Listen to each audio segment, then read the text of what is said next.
Live yet? Oh, Lord. Now we are. Good evening. This is Attorney Vincent Davis, and this is The Secret: How to Fight CPS and Win. And I'm joined this evening by my two co-hosts, Miss Stacy and Miss G. How are you ladies doing? Fabulous. And I see we have a special guest, Miss Angelina. Miss Angelina, how are you? I'm doing amazing. I thank you for having me. Sure. What state are you coming from? Massachusetts. Oh, are you in the Boston area? Area? I yes, South Shore, Boston. It's all the same, but I'm part of Boston Have considerably. you heard of CPS defense attorney Seaver?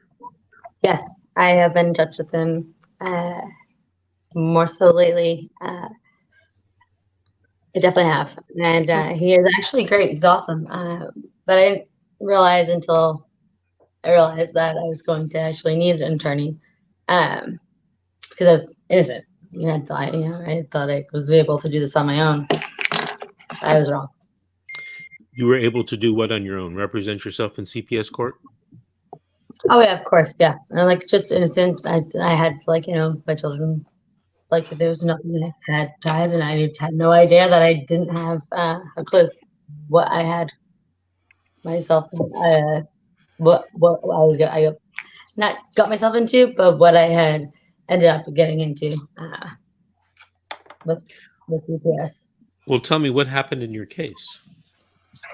So I am Uh, legally disabled, but chose cancer. Uh, I'm totally sorry. alive. Hold on a second. You said you're what, disabled?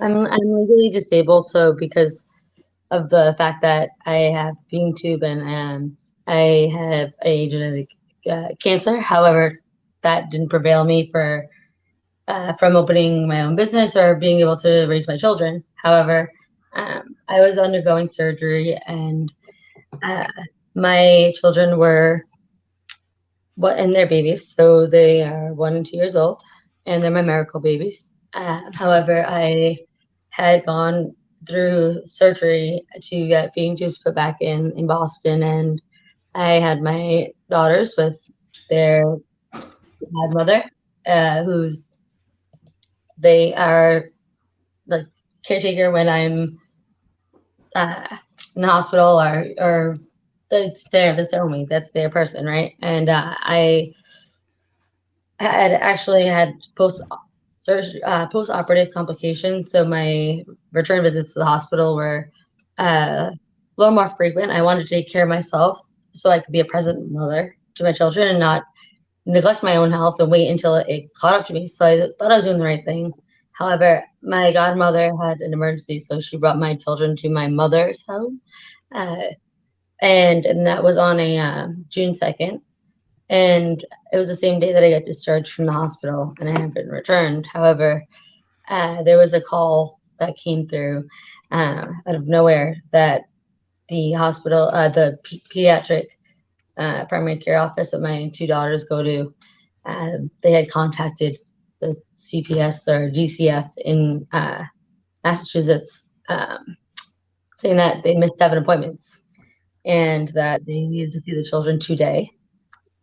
And demanded to see them. I told them they were with my mother in Rhode Island and that I was in the hospital and that I can confirm that they didn't miss any appointments.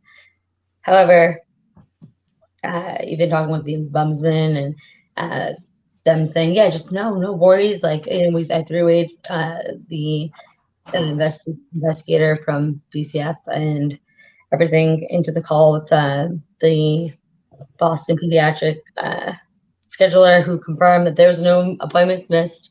They're up to date and everything. However, that didn't prevail them from stopping. They still continued to go to visit my mother in Rhode Island from Mass. She actually lives close to Connecticut. And I was in the hospital still, of course, working on getting discharged out. And they had gone there and they saw my children. And they told my mom that there was make sure that, no, we just came to check. My mom is very vulnerable. She just like is also very, she was the right person. Basically, they had my mom talking about things that happened, like uh, my mom has PTSD.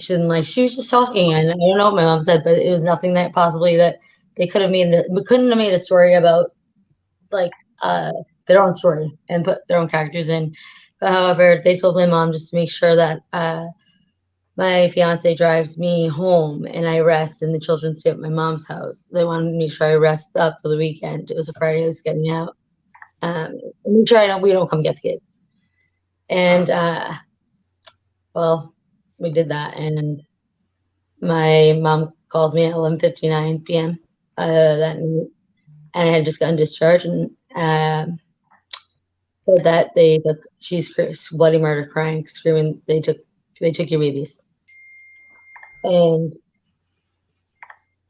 after that call, I don't think my life has been the same, or I could ever say that I've been through a lot, but I've never been through something that was like so like there was no reason. They couldn't give me a reason why they did it. The police, the state police couldn't. They said they were just helping them do the mission. Social workers couldn't tell me one reason why, but unfortunately, my children, what we learned was that they were taken. And the DCF office in the South, New Bedford, I'm gonna broad enough, and the ongoing caseworker had admitted to me after I got out, after I got there on Monday, that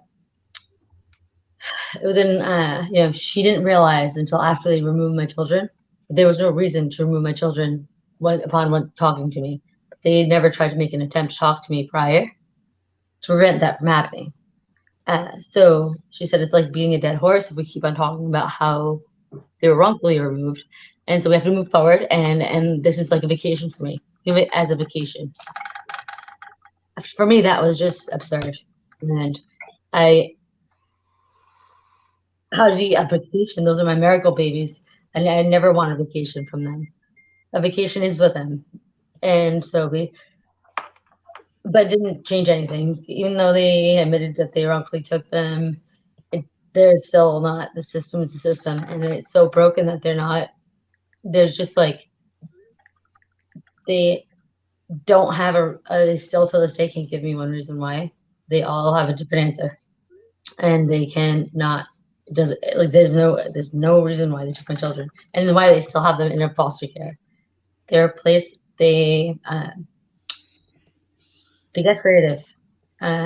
They use domestic violence that was in the past, that was not when my children were born, against me. And then after the children were removed, there was an incident that was in retaliation of the court denying me a protection order after 7-2-hour hearing when I testified this week about the prior domestics. And that weekend, it triggered their father, who's a Marine veteran, and he has severe PTSD. It's like, that's nothing to, I mean, he's an amazing dad, but unfortunately, they knew what they were doing. They set it up. It was all in order, and that had happened that Sunday, and they were actually giving me my children back on Monday. But because that happened on Sunday, the children weren't returned to me. My attorney, appointed by the court, was not didn't do diligence to represent me. She forgot to represent me and went to the DCF attorney and not to the judge. Never put a discovery in, and I've been that dead horse, and so it hasn't died, and it's been pretty. My children they've never seen neglect. They've never seen lack of care. And they never were without protection until the second that they entered that system. They denied any family kinship because mom's getting back, or they didn't get the right social. and they just kept going and going with that, to put them in the foster care system for the, I don't know, maybe it's like the social worker, or maybe it's foster, something about money. I believe currency has a lot to do with it, and it's not. My daughters are beautiful, absolutely. I mean, they were taken at, uh, they both had their first and second birthday in a DCF office. Um, Gracie, oh, I'm sorry. And I mean, No. they, it's, I don't understand it myself. Miss Angelina, are your children in your custody? No, How many children are there? just two. Miss Stacy or Miss G, do you guys have any questions for Angelina? Stacey, can I go first, baby? You go for it, Miss G. Angelina, you mentioned that you're gonna have them with you tomorrow. Is that what they told you? I have tomorrow. I have a here. We have a motion for the ICPC to be heard. And the judge to put them with my godmother. I meant to say tomorrow, as in when that took place in June, on June 2nd. That I was going to have my children back that following. Oh wait, that Monday. I think she's saying, Miss G, that they keep moving the goalpost. Oh, okay. So They're losing workers, and like they can't get anyone to, like, because they're so short staffed now. There's no, I don't have a caseworker. There's just like no reunification plan that was like finited, and so tomorrow I have a hearing with the court. okay, so what type of hearing do you have tomorrow, Angelina? Tomorrow is what was to be a pretrial hearing, but the children's attorney put in a motion for the and my new I did get appointed a new attorney for a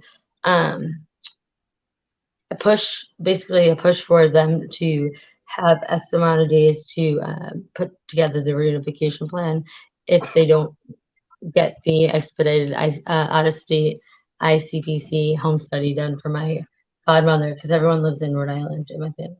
What was the allegation against you? It was they didn't have one. It was that they reversed it. It was that they thought that I was not taking care of my health, and I was engaging in domestic violence with Dad. And then it was Dad that they were concerned about, not me. But wait, you said they reversed it. Did we talk earlier today, Angelina, or yesterday? Was that you? No, because I was communicating with somebody on the phone yesterday. I believe it was yesterday, and they told me that it was reversed as well. So the charges were reversed, not the charges. Whatever CPS wrote against them was reversed in court. That means they were lying, but they're still giving her the runaround, getting her kids back. But then CPS changed their story after that, but unfortunately, she has a court-appointed attorney, and I'm sure you have one too, correct? Yeah. So it's been happening. So I'm talking to several people who have similar story to yours. So now what they're doing, what I've noticed, is that the court-appointed attorneys, some, not all, are finding mistakes that the social workers do make, and they're catching them on the lies, but then the court reverse it, and then the social worker comes back and accuses the parent of something completely different than what was the actual charges or the actual reason why they stole the children to begin with. So so they told you nothing in the report as to why they're still detaining your children. Correct. There's no updated court. There was no attorney that went in on my behalf after the Sunday on the June 11th when I was assaulted. There's domestic violence, but it was in retaliation to the social worker who she just resigned from the department, and she told me she wouldn't, because like she couldn't handle it anymore, she said. And she walked out of my house crying on September 1st, and I've never seen her. She was an ongoing caseworker. There was When did they take your children? they took them from on June 2nd without a warrant, without a court order, without emergency, without an emergency severe situation. They took Did them out. somebody report you for domestic violence? Did somebody call on you, or how did this involvement happen? The involvement happened because they said that the children missed doctor's appointments at Boston Children's Primary Care. I'm sorry, at the primary care doctor's office. That was We so the confirmed, doctor is the one that reported you. but the doctor had confirmed that we did not miss any appointments and that we were up to date. So it was just an appointment text reminder. It was a text alert allowing us to make an earlier appointment than the one that we had already scheduled. It wasn't a missed appointment. It was an opportunity to see them sooner.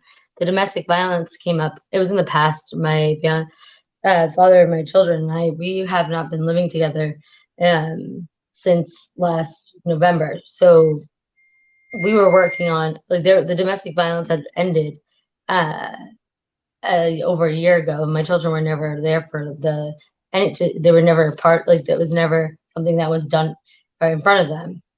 As I made sure that we did the right thing and we separated. The children were never affected by domestic violence, and then that was like I was gone co on that. And however, when they talked to my mother, who is she's very protective of, she likes it, things that she didn't talk about. She has PTSD, so she'll talk about like something that happened in 1995 and it's not her fault, but she forgets to say it happened in 1995 and talks as if it's in present day.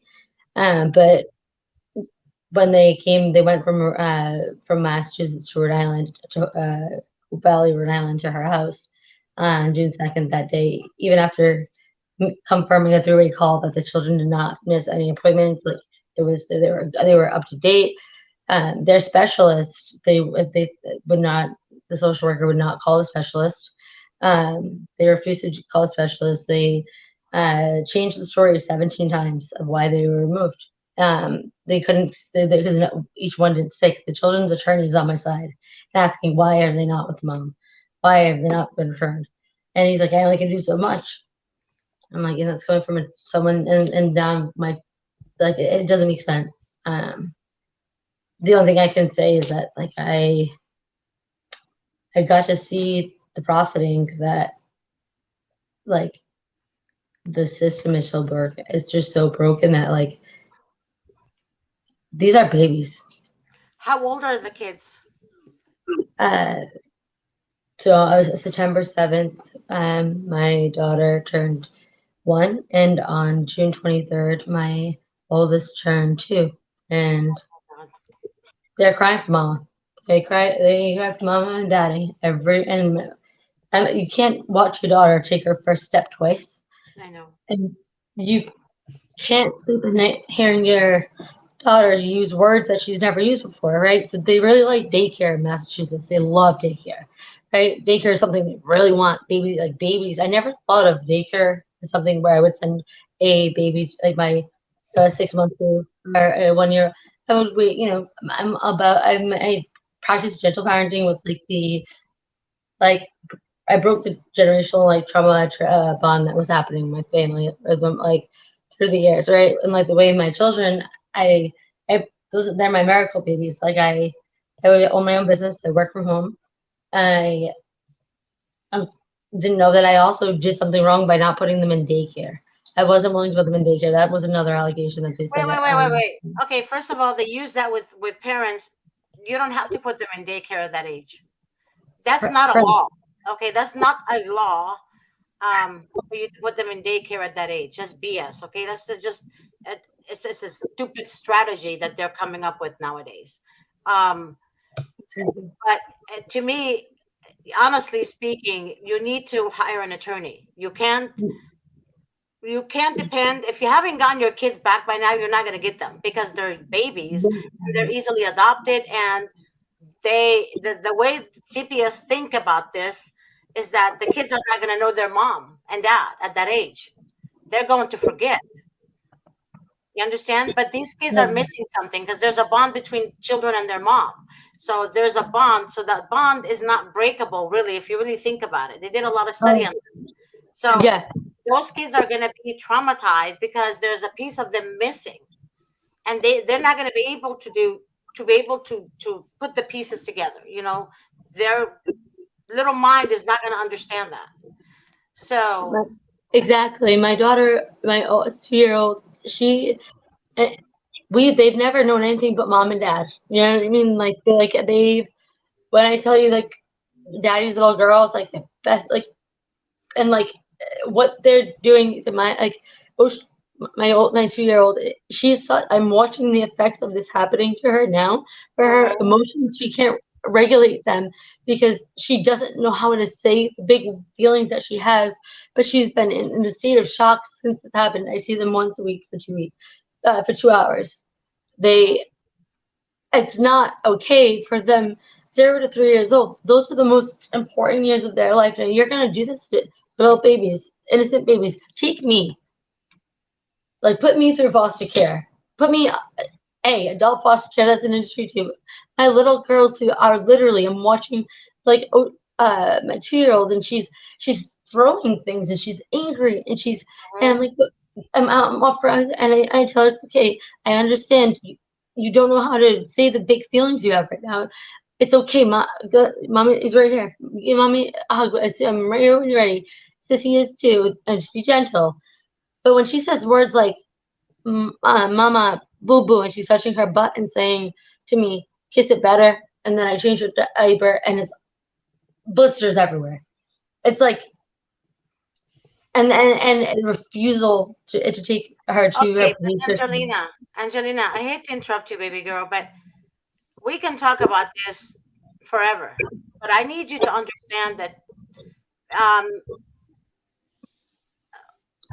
oh my God, I forgot his name. We had an attorney. Oh my God. Severs? Yes, Attorney Severs. He's in your area. You need to call him. You need to call him. I have his number. I can text him. I can give him your name. If I can get your information from Grace, right? I'll give him your number, your name, and I'll have him call you. Okay? Because right now you need your babies because you look young, and you look like you can have more babies if you want. But if you do have babies after those set is gone, guess what? They're gonna come to the hospital and remove that baby from you as well. So please understand, it's hard. I know you're all over the place with your story because you're nervous, you're upset, you haven't slept. Most likely, I can tell from your eyes, I and have, you're not eating. I have, Exactly, I know. So I can tell. You're breaking down, and I understand you. I totally get you. I swear, I get you. I get you. I feel you. I feel your pain. And that's why I'm trying to understand a little bit more about your case. I mean, your situation, but you're not making sense right now. And I would be happy to um, communicate with Attorney Seaver on your behalf with you on the phone with me. Okay. I'm going to have to ask him for an appointment first for you, and then we'll see what he can do for you. But right now, you can't just sit there, and you have to fight for these babies. You and have to.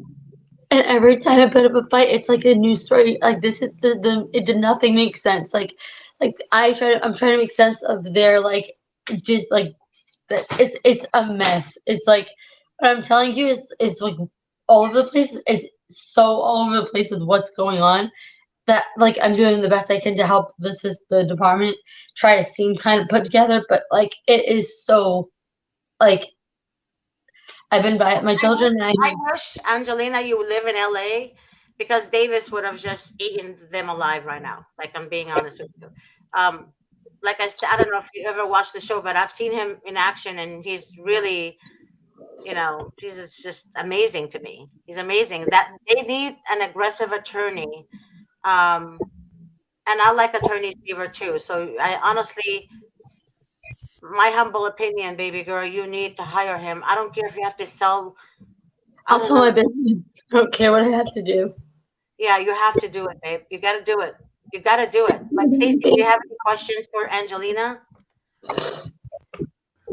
Who do you think reported you? I believe that it was the mandated new social worker that at the pediatrician's office that had the scheduling error. But however, what I think happened was it was a setup from the beginning with them, because they knew I was not home for unexpected visits. They were not supposed to give. They were supposed to just give me like support when I'm moving into the Massachusetts from Rhode Island. They wanted, it was like just to make sure they never had one case, and it was like they were like, no, yeah, so support. But I think what they happened was that my mom was talking about her pain. She has a narcissist, and I tell her to her face, and she knows this, that she has a very overpowering and overbearing sense of need of control. And when she talks, like she definitely had said things to them that allowed them to elaborate the story. But she also had it could have been her, I have no idea. But I still have they haven't produced. I mean, I have Boston. I have the specialists, like the doctors that are taking care, like the ones that are actually like took care of me at Boston Children's, like the same doctor that takes care of my daughters. They will not call the specialist. They won't. They refuse to talk to him because he's the chief, and the chief of NCO of Boston Children's. They won't talk to them either. They just want to talk to the like mandate. It seems like it's a system of like a circle of money. It's I'm sorry, forgive me, but like for what I'm taking it as is that it was a missed appointment, got misconstrued into an earlier appointment time that I might have hit Y on my cell phone and said yes, and then that yes of an earlier time didn't show up for the earlier time, and that it turned into them making up that storyline that fit their agenda.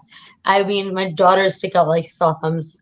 Anyone would jump on top of them for foster care. The money that's in that business is insane, and they.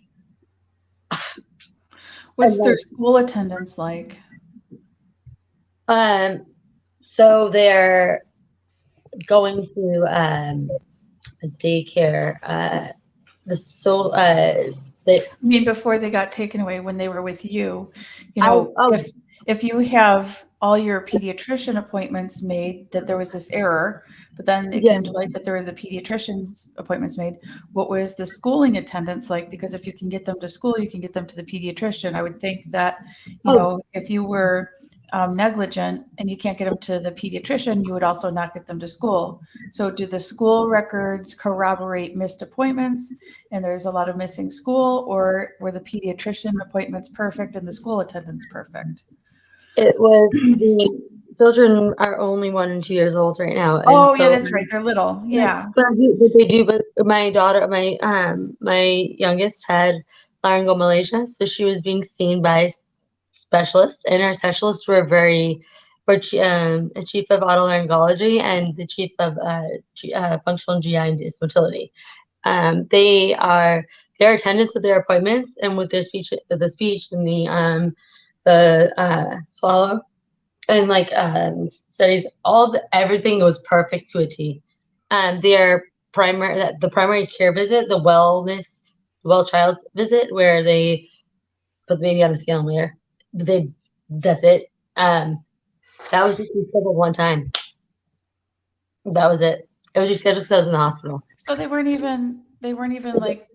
Correct. They had multiple appointments all over the place, and you were making all of them. All of them. Every single specialist, and every single time that I asked them to. So then, when they found out the pediatrician visits were accounted for, then they switched the allegations to domestic violence, but domestic violence never even existed during their lifetime. Correct. Because and they had gotten the story from my mother, who had explained what happened in 2020 to them. And modern day protection agencies. And there's no other allegations. No. No, nothing. Other than the fact still not giving the kids back. They're taking advantage of Angelina because she seems very unaware and I don't know my rights. very gullible and kind of,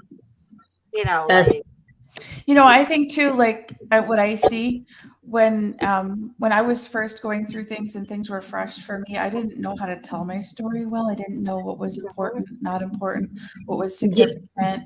After I've been telling my story for over 10 years, it comes together a lot easier. But when you're new, when the trauma's all fresh and raw, it's very, you don't present as well. Because you're confused up here. Your mind is so cluttered. Stacey, you look so pretty tonight, by the way. I love the makeup. Then you don't know all the things that they're pulling, every time they pull the wool over your eyes, you're new to the arena, so they know to do everything really fast. Yes. And that's exactly why they do that. But Miss G, if I were to go back on my situation, because hindsight's always 20/20. I hired good attorneys. I didn't go cheap on my kids or anything. But definitely I hired the wrong attorneys. But I always learned through the course of everything. It's the prevention is always better than the remedy. So these cases, when they're new and they're young and they haven't been going on for 10 years, they're so much easier to fix than if you've been trying to fix it yourself and doing kind of not an adequate job because you're not as knowledgeable. So it may cost more up front, but it's going to save a lot of money in the long run and a lot of suffering and a lot of pain. All the court-appointed attorneys exploited me and failed to represent me. Due diligence and like through their client confidentiality. Like it was like I went through 30 court-appointed attorneys, and then I tried paying 4, and then I paid an additional private attorney. It's just weird how it worked out where the attorneys never went to the judge; they went to the DCF attorney. I think that court-appointed attorneys almost always end up being insufficient. And I'm sorry to say that, but and I almost think that it's like by design that they're insufficient. Correct. I agree with that. By design, baby. They love it. They love it. They get paid, Angelina. Yes, I was going to say that. I was going to say I've been doing so much research on this. They are making it's a ring. It's a trafficking ring of unfortunately we don't. Children. Angelina, speaking of trafficking, did you watch the show with me and Stacey today? Earlier? No, I honestly was not. I didn't see it. I wasn't on my phone at all today earlier. What was it? Stacey, you want to go ahead and tell her? So there's a lot of research in our own government amidst these horrific problems. First of all, I don't know if you probably do because of the terms you're using, but the United States is the #1 hub for child sex trafficking in the whole world. We are #1.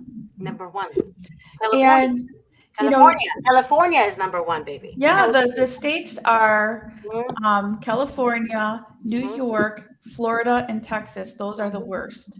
And they all have a border. And Florida doesn't really sort of have a border, but it's close to Venezuela. So how do we earn that title of being the worst country in the whole world with sex trafficking kids? It's our foster care system. The U.S. Department of State on Human Trafficking, they put out a report every single year on human trafficking throughout the world. And they even admit, our own government admits. Like, I'm not even just talking about what was said in The Sound of Freedom, a movie. I'm talking about these are government reports released by our own government. And the National Center of Missing and Exploited Children, the NCMEC, they also say, they put out reports, 88% of sex trafficked kids come from foster care. Oh, and yep. So that's how we're number one in the world. It's our foster system, because everything's so confidential. The kids go and nobody knows where they go. Because they keep all the information confidential and hidden. And then it even goes, Miss G was reading the report, and the numbers of children that are missing. And they've known this for a long time. It's not new information, because in the year 2014, they came out with the Preventing Sex Trafficking and Safe Families Act. And that was specifically because of the kids that were going missing from the foster care system, and that CPS was not reporting them missing. And we shouldn't have to have an act to remind social workers to do their job and report missing children, but they're not. And again, that's by design, not by, oops, I forgot to report a missing kid. But Stacey, the reason they're not reporting the kids missing because they're sex trafficking, to lose the funding. Yes. The funding is for them. And also, they're sex trafficking, Miss G. That's where our missing kids are going. This is where they're funneling them from. Yeah, it's right here. It says, after auditing more than 74,000 cases, auditors estimated that 47% or 34,869 of the missing children were never reported to the NCMEC. An additional 22%, which is 16,246, were reported late. Further, and the audit revealed that the majority of the cases were reported on time and inaccurate and other data quality issues. So basically, here it says federal law requires child welfare agencies to report child missing from foster care placement. And I read earlier also, they said that 74,353 cases were all found to be sex trafficked children. They're sex trafficked. And all the children who are sex trafficked are from CPS custody. That's where all the children are.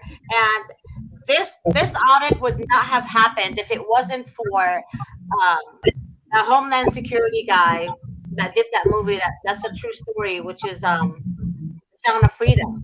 He spoke up. He's been trying with the government. That's why he resigned from Homeland Security, because nobody would do anything about it. Our government knew about this sex trafficking ring from CPS custody. And that's why CPS workers tells the foster home not to report it to the police. They tell them to report it to us, because they don't want it to be all over social media or all over the news. There was a FBI agent. What? There was an FBI agent, Ted Gunderson. He's now deceased. Yeah. I've actually talked with one of his close friends. Mm-hmm. Very close friend. And Ted Gunderson gave speeches on how they would even have like commercial airplanes full of children. And if anyone asked where they were coming from, it was like, do not ask, do not tell. And they were sending kids to just different countries even. And is there something with like the social workers who there's like a thing where they have like a culture as like foster like go-tos, like their go-to foster families that they assign to the children to. It's like my children were not placed in the same foster home at first. My 2-year-old was moved around 5 times. However, they both ended up with Tia. Tia. That was the screenshot I got by accident, and that same social worker has left. And after admitting to me, I mean, so is there like something? Is that, as I was just reading about how like the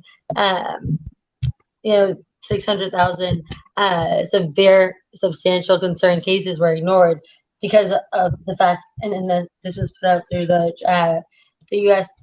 child welfare system struggle to protect children, because of the fact that they are turning away from the damage control and focusing on the profit control, more or less. But that gives it should give you that anger in you to get an attorney. Get an attorney, Angelina. You're not going to be able to do this. They're not going to return you your babies. I'm telling you right now. Okay? They're not. I'm telling you right now. If they tell you reunification or they tell you they're going to give you the kids next week, that's a lie. It's been That renewed is a lot. for so long. It's been since July. I'm not, and I'm not buying. I can't let. I'm not. I'm not supposed to cry. I'm not supposed to emotion. I'm stable enough. I'm angry, I and know. I'm not letting my children go down for something that a country that they didn't choose to be brought in this country. I like they didn't get to choose to come into something where their innocent little lives just get taken to go get trafficked for money. No, no, no, no. I know. Angelina, And a I lot of tell, people think that foster homes are legit. They're not, because they're finding out a lot of foster parents they have sex offenders living there. A lot of foster parents are sex trafficking children. That was in New York recently. It was on the news. Two foster homes, sex trafficking children, 9, 12, 14, and 16. They're Yes, sex trafficked currently, and the foster parents are benefiting from this. And social workers knew. and they're They still working, knew, babe. and they're They knew. I remember, Angelina, my claim to fame and why I'm on this show is my ex-husband was an attorney for CPS, and my kids disclosed sex abuse and strangulation, and guess who has custody? Mm-hmm. And his coworker now went to jail. Another attorney for Niagara County CPS in New York went to jail because he is a level 3 violent sex offender, and he was an attorney for the same CPS my ex was. And that guy was involved in my case as well. And I know other attorneys who have not yet been accountable, same thing, and they all worked together. Mm-hmm. They're crazy. I'm telling you guys. You guys don't understand that this system is designed to fail us. This and system is designed to fail us. we're going back into concentration camps. Excuse me for saying this, but I'm just like the same way that they're running like we're not protecting children. Like we're not. There's no child profiting agent system. There's no CPS. It's not CPS is like, but it's a child profiting system. It's not protection, and I don't think that like how I truly feel. I'm angry, like the like if I could say how I felt in words that would sit, but politely, what I'm going to say is I'm taking every piece of advice that you had given me. I'm not going to let them go down without the. No, no, no, no, no. My children, no, my babies are coming home, and I will if it means that I have to, with my like, they've taken the every civil right that and human right. Like I had a U.S. attorney call me back and told me, "Look, your human rights are taken, but once you get your children back, then we can go in and take full charge." But it's like like would get the People box. don't understand your parental rights is taken from you whether you have your kids or not. That's what people don't understand. You can't make decisions the way we used to make decisions, the way my parents used to make decisions with me and my brother and sisters. I mean, it's not the same anymore. I'm thankful I grew up in a great home. I'm thankful for that. But unfortunately, nowadays the kids are suffering. Why? Because they're enabling children to go against their parents, especially the teenagers, and they're telling them, come with us. We'll take care of you. Mommy and daddy will pay our incentives. Mommy and daddy will be there to pay our salary. And that's exactly who we are to the government. We're just a register machine that carries money, and they actually make you go work to pay them child support. That's how disgusting the system is. Instead of using the incentives from the federal side to help parents, they're using it to help the foster homes. And that to me is the most disgusting, despicable act you could ever do to a parent. When you use the money, instead of using it on them, you're using it on the foster parents. And to me, if you put a child or children in a foster home that wasn't approved or proper for a child to be placed in, and you knew about it, how can you make the excuse that the mother is a bad mom or the father is a bad father? How dare you? How dare you put people through this? To me, I'm so sick of talking about it. Voting is not going to work. It's not going to work because you don't know who you're voting for. Because at the end of the day, they could be wonderful, but then what? Then what? Are they going to do what they're supposed to do? I want one running candidate to say, I want to defund DCFS. I want one running candidate one running candidate to make that his or her mission to do that. And I'll vote for you. So many other people will vote for you. But the rest of the Americans, they're not awoke yet. They don't know what's going on. They think DCFS is legit. They're not legit. Unless it happens to you, you will never know. They're not legit. They're not here to protect your children or anyone's children, in fact. They're after everyone's children because they make their money. So remember that, America, next time you go vote. I want one candidate, I'm telling you right now, to say, I'm going to do everything in my power to defund CPS. We just court watched today. Do that myself. Mm-hmm. I promised myself that I was going to do that. What's my children? I've been studying. Like I am taking a whole turn in my business. Like my whole like there will be a defund, and it will be defunded. And if it means like I never thought I'd be into legislative like that.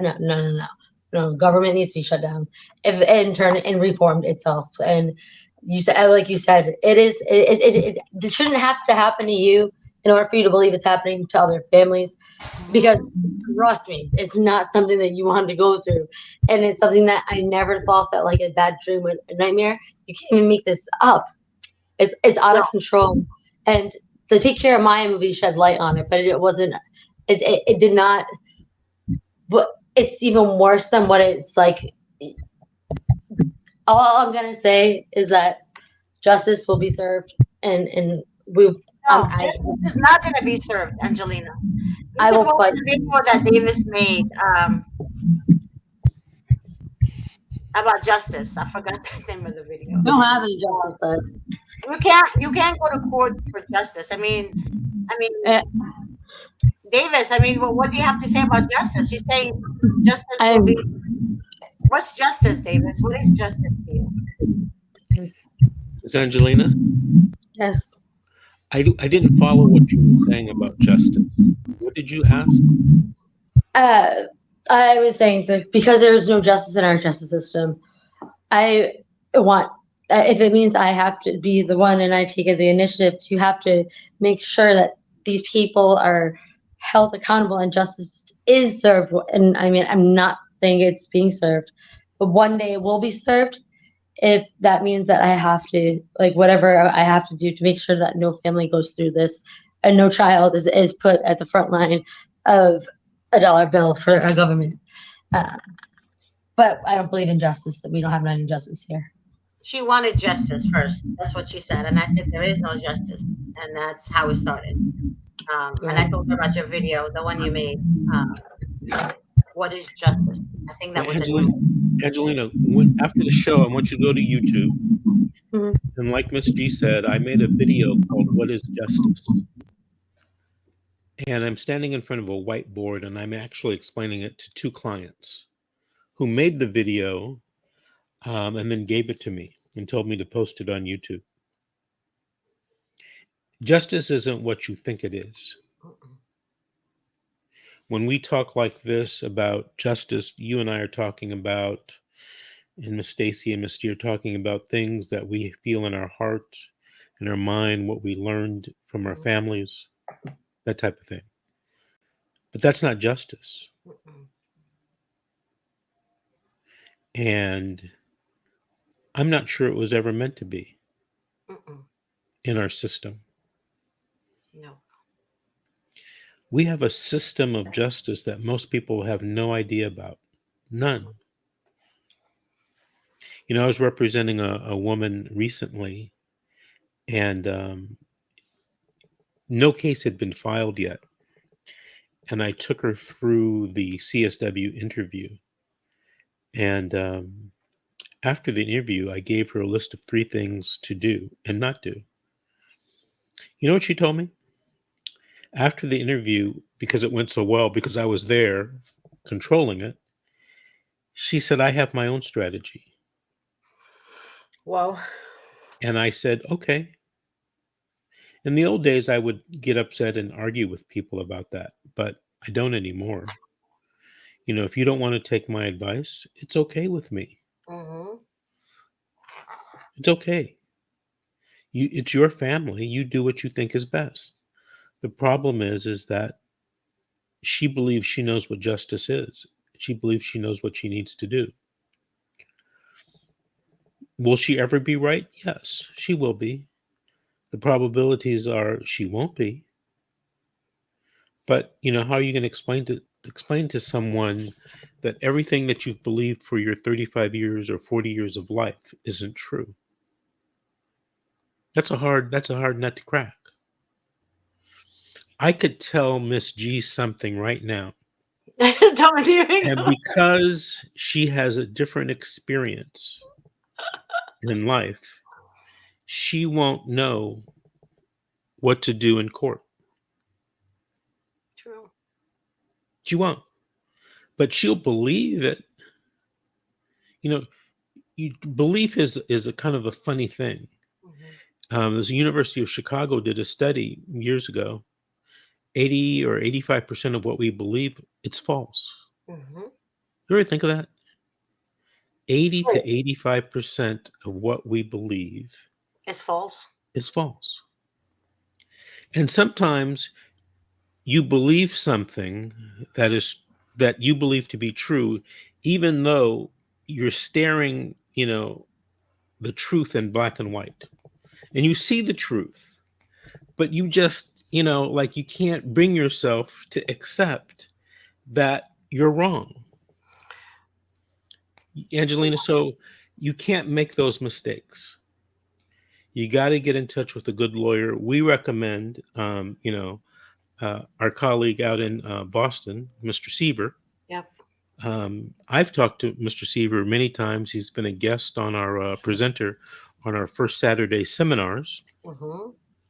The guy knows what he's doing. Yes, he's very experienced.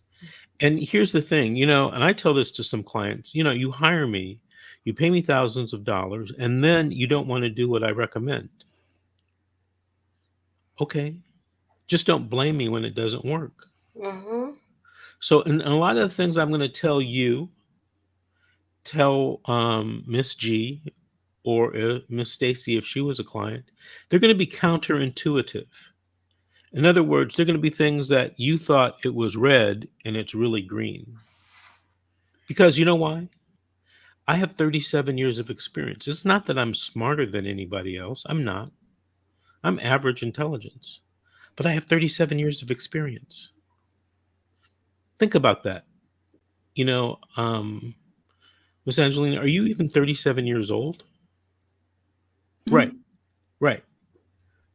I've been doing this longer than you've been alive. And for you to ask me a question and then not follow my advice, I get it. But if you want to play the probabilities, you might want to follow your attorney's advice or follow Mr. Seaver's advice. And I don't even know that much about your case. I haven't reviewed anything, but I can tell you based upon my experiences with Attorney Seaver, he's going to give you good advice. You may not like it. If I can interject, though, because she has assigned attorneys. And when you tell people to follow their attorney's advice, I still think to be careful. I trust you, Mr. Davis. I've watched you long enough and listened to you. I trust you. I trust, Mr. Ducote, who I know, and certain people. You have to get yourself into the hands of a good attorney, and then you can place your trust in that person. Yep. But these assigned attorneys, I think every single time they're going to be insufficient enough that you feel like you're getting some sort of representation, but it's never enough to do the job because it's intended to never be enough to do the job. I'm sorry, but it's how I feel. So you have to get yourself into a good, reputable attorney and then trust what they tell you to do. That's right. Hey, Miss Angelina, I'm sorry for jumping in, but we're past the cutoff time tonight. I want to thank you for being a guest and being on and sharing your story with us. It's very much appreciated, and I'm sure our audience that has watched live and the audience that will watch forever in the future on YouTube and Facebook appreciate you coming on and sharing. And I want to thank my two co-hosts, Miss G, Miss Stacy. Thank you for sharing your evening with us. And we're going to be on tomorrow at 7 p.m. Pacific Standard Time. And I'll see everybody there. Grace, can I have some outro music? Yes, Miss G. Oh, I was just waving at Oh, Angeline. okay. All right. I guess Miss Grace is sleeping right now. So, oh, there it is. All right. Good night, everyone. Good night.